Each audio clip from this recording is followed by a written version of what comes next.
আসসালামু আলাইকুম, কেমন আছেন সবাই? আশা করি সবাই অনেক বেশি ভালো আছেন। সকাল সকাল ঘুম থেকে উঠে সব কাজ গুছিয়ে নিলাম, তারপরে রেডি হয়ে বেরিয়ে পড়লাম আমরা সবাই। মূলত আজকে আমরা সবাই মিলে যাচ্ছি একটা বিয়ের দাওয়াতে। আমার আর আমার ননদের বেরোতে একটু লেট হয়ে গিয়েছে, তাই আব্বু বলছিল চলো তোমাদের বাজার পর্যন্ত এগিয়ে দিয়ে আসি। তারপর বাজার থেকে আমরা সবাই মিলে একটা অটোতে উঠে গেলাম। আর এই যে আমাদের দুই কুইন, তারা দুজনেই সবসময় একই গেট আপে থাকবে। আর যেতে যেতে তো আমরা অনেক বেশি মজা করছিলাম সবাই মিলে। আর আমরা যে রাস্তাগুলো দিয়ে যাচ্ছিলাম, রাস্তাগুলো এত বেশি সুন্দর ছিল যেটা কিনা বলার বাইরে। আপনারা দেখতেই পাচ্ছেন রাস্তাগুলো কত বেশি সুন্দর। মন চাচ্ছিল যেন এখানেই নেমে থেকে যায়। এরকম সুন্দর প্রকৃতি দেখলে এমনি মনটা অনেক ভালো হয়ে যায়। যখন মন অনেক বেশি খারাপ থাকবে তখন প্রকৃতিকে উপভোগ করুন, মন এমনিতেই অনেক ভালো হয়ে যাবে। যাই হোক, কিছুক্ষণের মধ্যে আমরা চলে এসেছি বিয়ে বাড়ি। এইটা ছিল গ্রামের একটা বিয়ে, গ্রামের একদম ঘরোয়া পরিবেশে সবকিছুর অ্যারেঞ্জমেন্ট করা হয়েছে। যার বিয়েতে এসেছি সে আমার সম্পর্কে একটা ছোট বোন হয়, আমার জায়ের বোন,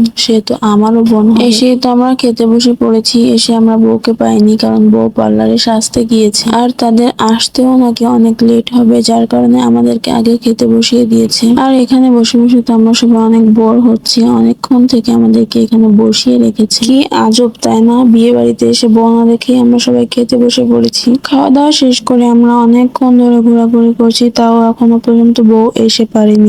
আর এখানে তো বরের খাঞ্চা থালি সাজাচ্ছিল সবাই মিলে। এখানে থালাটা অনুযায়ী সবকিছুর পরিমাণ অনেক বেশি হয়ে গিয়েছিল। তারপর সবকিছু ভাতের উপর দিয়ে সাজিয়ে দিয়েছে। থালার ভিতর স্পেস কম হওয়ার কারণে সবকিছু থালার বাইরে বেরিয়ে যাচ্ছিল।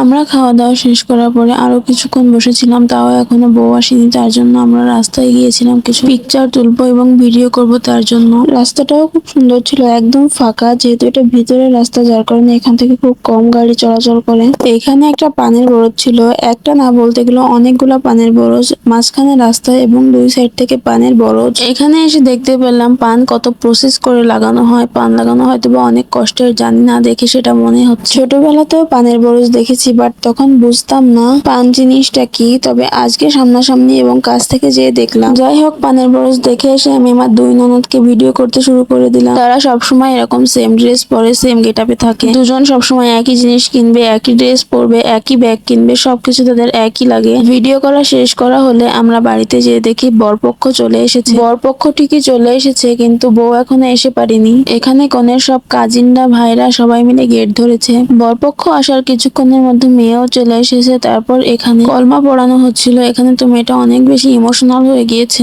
মেয়েটা তার জীবনের অনেক বড় একটা অধ্যায় পা দিতে চলেছে। এটাই হলো মেয়েদের জীবন। মেয়েদের জীবন কতটা আজব, তাই না? যাই হোক, আজকের ভিডিওটা আমি এখানেই শেষ করছি। দেখা হবে নতুন কোনো ভিডিওতে। সে পর্যন্ত সবাই ভালো থাকবেন, সুস্থ থাকবেন। আল্লাহ হাফেজ।